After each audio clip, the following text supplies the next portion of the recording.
and because we love our home so much, we're going to talk to a contractor. Yeah, we are. We're going to get Dan Monk here on the line, and I think that we have him on. Dan, are you with us? Yep. Yes, I am. How you doing? We're doing well, Dan. By way of introduction, why don't you let everybody know what you're all about? Oh, gosh. My name's Dan Monk. I owner of Monk Renovations, and we focus on residential renovations here in the Halifax area. Yeah, and you've got some what I would say qualifications and credentials that go above and beyond what most contractors have. Not to put you above the rest, but you're an engineer, you're a red seal carpenter, and you take the job very seriously. Obviously, you guys can get it done. Yeah, there's not much we can't take on, Todd. Thanks for introducing the credentials. I'm a bit of a rare breed.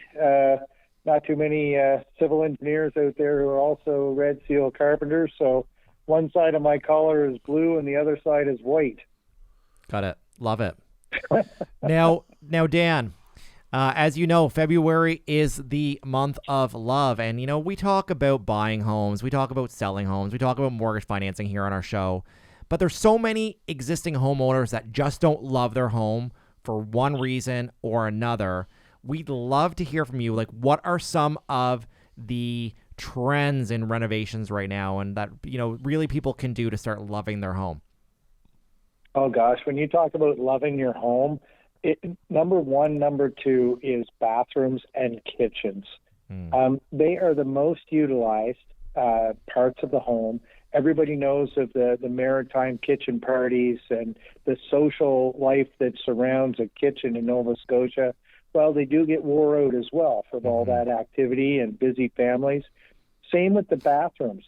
They're a high traffic, high moisture area, and they get wore out, they get dated, and those are our number one and number two most popular renovations.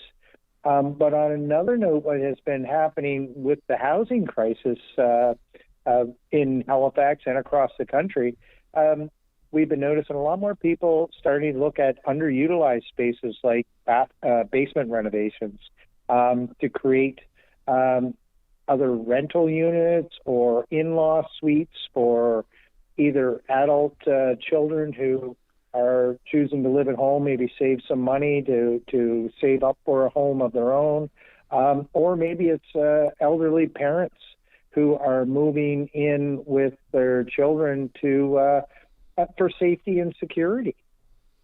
What type of, when we're talking, we know the price of everything's gone up, Dan, gone through the roof exponentially, the prices of construction goods. How is it putting renovations together within a budget with all of that considered? Oh, gosh. You hit the nail on the head. Pre-pandemic, when we were talking about prices, I can honestly say that prices on an average renovation from 3 years ago have gone up by probably 30 to 50%. Wow. That's a significant jump.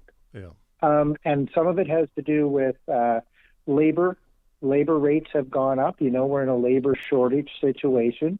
So labor rates are up, probably by at least 30% or more. The second thing is materials. Yes, they went up quite drastically during the pandemic, and they did come down, and a lot of things have come down, but they didn't come down to where they were before. We're still seeing prices on things like tubs and faucets and fixtures and even your regular building products that are 25 to 50 and sometimes 100% higher than what they were pre-pandemic only 3 years ago. So that all adds up to that, 30 to 50% increase. Dan, is there any reason to think that those numbers might come down at all, or are they here to stay? Oh, if I'm a betting person, they're here to stay unless we get deflation, which I don't have a crystal ball, but I don't think we're looking at going into a massive recession anytime soon. Now, I could be wrong, but from what I'm hearing, it's not what anybody's predicting. And I think even if we do go into recession, We're not going to be in a situation where the prices are going to go down. This is the new normal. Even if, inflation slows to that 2% number, we're still going to see prices still go up at that 2%, amount on average. So I think they're certainly going to continue. One thing that we always talk about, we talk about existing homeowners doing renovations, but we oftentimes talk about people buying resale real estate and doing purchase plus improvements. And people are always sometimes challenged to find a contractor. What tips do you have for consumers that want to hire a contractor? What should they be asking and what should they be looking for when they're looking to hire someone? Oh, when you're looking to hire somebody, I kind of have a short list. Number one, you probably want to be dealing with somebody who is incorporated. That's somebody who has a GST number. Incorporation has a lot of things that come along with it. Typically, you have insurance, which is liability insurance, which protects the client. You would have workers' compensation insurance, which also protects the homeowner. If one of my guys, for example, gets injured on a job site for whatever reason, the homeowner doesn't have to worry because I have insurance that covers them for their injury. If you hire somebody who doesn't have WCB insurance or liability insurance, the client or the homeowner can be on the hook, which is a scary thought. And I'm not a fearmonger. This is just the facts of where life is. So an incorporated company, somebody with WCB, somebody with liability insurance, a safety program is important as well. And do check their references. Simple question when you're calling somebody to check out a reference, would you hire them again? If you would, or if they say, yes, I would hire them again, you've probably got a winner. If they pause and say, well, you might not have the right person. I think that's always a good one. That's where I go. Yeah, I think that's the same in so many professions, Dan. I hear it. We have clients coming to us to say, you know what, we were dealing with another lender or another broker, or we went to this branch and we don't think that we got good advice. We hear this all so many times. I can tell you for me, one of the things that I look at is, I look to see if they have a website and I go and see if they have like a Google profile, because oftentimes people will go to Google and like put a positive review if they had something that, the best experience ever. But, oftentimes more than not, if they had a bad experience, they're probably going to Google and giving a review. Yeah. And you always hear, people having horror stories with contractors, but there's so many good contractors out there that are so reputable. But I think it's sometimes hard to distinguish, the good ones from the not so good ones, if you know what I'm saying. Dan, a quick question for you. When it comes to people wanting money up front, like sometimes you'll have contractors who'll come in and they'll say they'll want a deposit, and I get that a deposit serves a purpose. It shows intent on behalf of, but by the same token, you want to make sure before you start shelling out money to somebody that they're going to be there and they're going to be able to deliver what you need them to do. And if they're starting to ask for money because they're running out of material or things like, what are some red flags that people could look for, or what are some asks that are reasonable from the contractor when it comes to money? Well, Todd, it comes up a fair bit about asking for a deposit, and some people are a little leery. I have never run into a problem because we have a really good reputation. But I take a 25% deposit on signing a contract, and then I take another 25% on the day I start the job. I have 50%. And then I don't take my other 50% until we're done. That's how we work, and it's worked really well for all of our clients. It is a good way for us to be able to secure the job and make sure the client is going ahead with it. This other thing, though, is we don't do time and material work very often. That's when I come in and I work for you, and then you pay me. I become your employee, and you buy all the materials and things like that. That's usually a good indication that the contractor isn't really well financed. Got it. They need you to buy the material because they don't have accounts. I have accounts at every major supplier in the city.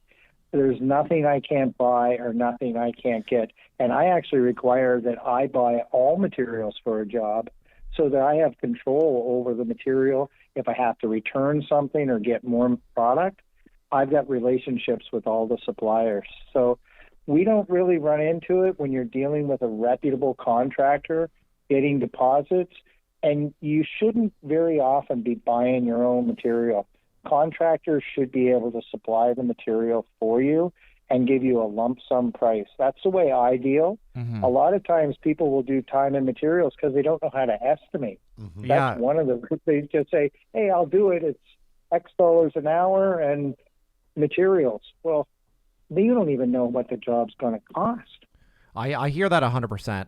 And just as much as I think sometimes contractors can be challenging, Dan, I'm sure on the flip side of things, clients can be very challenging too, you know, especially around expectation, change orders, things like that. You know, what type of expectation do you set up front with these clients to make sure it's going to be a good relationship on both sides? That is, I'm glad you brought that up. It's a very important point. I am a renovation contractor. Mm-hmm. Notice the whole word contractor. Mm-hmm. I work with a contract. So I have a very detailed estimate that the client will sign off on. That tells them exactly what I'm going to do and the price that I'm going to do for it.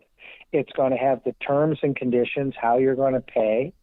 I'll also have another detailed contract on how inspections will be done, warranty. You know, it's a several-page document that you're going to review, sign, and we're going to have a very transparent relationship about things like extras, timelines, things like that, so that we maintain a relationship. But it often sounds like a bit of a tongue-in-cheek, but I say, look, I really want to have a relationship with this client when I'm done the job. I'm not just a one and done. I want to have a good relationship. I'm working for the referral. Give us a couple quick renovations that you get requests for that you think are really frivolous and are not going to help people love their home and are a waste. What do you think those things are? Oh my goodness. There's so many that are good. Number one, I'm going to go with the good ones. Okay. Paint. A fresh coat of paint makes all the difference. If it's broke, fix it. Mm-hmm. It's minor. Windows, thermal panes can be replaced. If they're steamed up and you're going, oh my goodness, my windows, they're awful. A thermal pane can be replaced in most windows.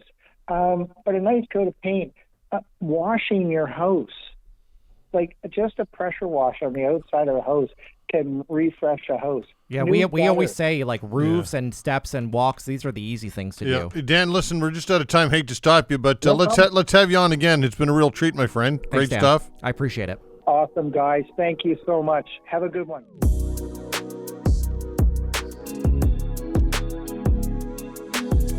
If you've liked what you've heard and you want to learn more, feel free to visit us online at teamclinton.ca.